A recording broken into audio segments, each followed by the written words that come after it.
వాళ్ళు secure job. వాళ్ళు ఎంత ఇబ్బంది పెడుతున్నా సరే వాళ్ళని తీయలేకపోతున్నారు. అదే కాంట్రాక్ట్ ఉద్యోగులను అవుట్ సోర్సింగ్ వాళ్ళని పీకేశారుగా వీళ్ళు చాలా మందిని. మళ్ళీ వీళ్ళ మనుషులు పెట్టుకున్నారుగా.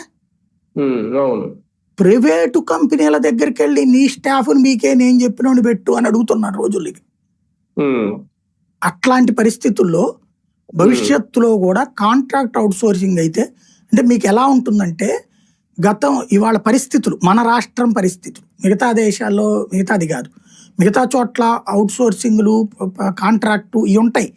ప్రజలకు కూడా ఏంటంటే సర్వీస్ అందాలని కోరుకుంటున్నారు కానీ ఉద్యోగ భద్రత నాకెందుకు అనుకుంటున్నారు. ఎందుకంటే భద్రత కలిగిన ఉద్యోగి బాధ్యతగా ప్రవర్తించటం లేదు.